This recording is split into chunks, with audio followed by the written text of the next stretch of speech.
ایک مرتبہ حضور دریافت کرتے ہیں حضرت عمر سے، عمر تمہیں مجھ سے کتنی محبت ہے؟ اب آپ سوچئے، ذرا سا بھی مغایرت کا باریک سا پردہ بھی اگر کہیں ہو تو کیا یہ سوال کیا جا سکتا ہے؟ تو انتہائی قریبی شخص سے ہی کیا جائے گا، تمہیں مجھ سے کتنی محبت ہے؟ عرض کیا آپ مجھے دنیا کے ہر انسان سے بڑھ کر عزیز ہیں۔ فرمایا اور اپنی جان سے؟ اب ذرا سا توقف کیا حضرت عمر نے، الان ہاں اب میں یہ بھی کہتا ہوں کہ آپ مجھے میری جان سے زیادہ عزیز ہیں۔ تو حضور نے فرمایا اب آئے ہو مقام مطلوب پر، تو رسول کی اطاعت جمع محبت، اس کا نام ہے اتباع، پیروی کرنا۔ فرق کیا ہے؟ اطاعت کی جاتی ہے حکم کی، اور پیروی کی جاتی کسی کے نقش قدم کی، چاہے اس نے حکم دیا ہو چاہے نہ دیا ہو،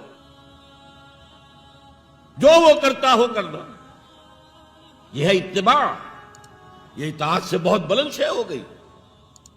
مثال کے طور پر یہ چھوٹی چھوٹی مثالیں، اصل اتباع کیا ہے وہ میں بعد میں عرض کروں گا۔ کوئی ایک صحابی بدو باہر سے آئے، ایک ہی دفعہ حضور کو دیکھا،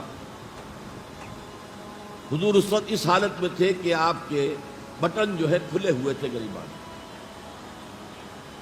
انہوں نے پھر ساری عمر اپنے گریبان کے بٹن نہیں لگائے۔ میں نے اللہ کے رسول کو اس حال میں دیکھا ہے، میں تو ان کی پیروی کروں گا، حضور نے کوئی حکم تو نہیں دیا تھا۔ تو یہ جو محبت، شدید محبت کے تحت جو بات آئے گی، اس کا نام اتباع ہے۔ اور اس اتباع کا مقام کیا ہے وہ آیت میں سنا چکا ہوں آپ کو، قُلْ إِن كُنتُمْ تُحِبُّونَ اللَّهَ فَاتَّبِعُونِي يُحْبِبْكُمُ اللَّهُ۔ اے نبی ان سے کہہ دیجئے اگر تم اللہ سے محبت کرتے ہو تو میرا اتباع کرو، میرے نقش قدم پر چلو، میری پیروی کرو، اللہ تم سے محبت کرے گا، تم اللہ کے محب نہیں محبوب بن جاؤ گے۔ اور اگر کہیں کوئی لغزش ہو گئی، کوئی خطا ہو گئی، کہیں جذبات کی رو میں بہہ کر کوئی گناہ کر بیٹھے تو اللہ معاف فرمائے گا، اللہ بڑا غفور ہے، اللہ بڑا۔ مطلب یہ کہ راستہ تم نے یہ طے کر لیا تو چلنا مجھے محمد کے پیچھے ہے صلی اللہ علیہ وسلم۔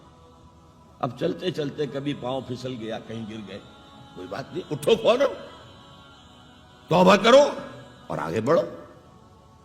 تو خطا اگر ہو بھی جائے گی، کہیں لغزش ہو جائے، کہیں چلتے چلتے پاؤں پھسل جائے کیچڑ میں، یا کوئی کیلے کا چھلکا آ گیا پاؤں تلے، گر گئے، کوئی حرج نہیں، اٹھو دوبارہ۔ لیکن نقش قدم جو ہے محمد کا صلی اللہ علیہ وسلم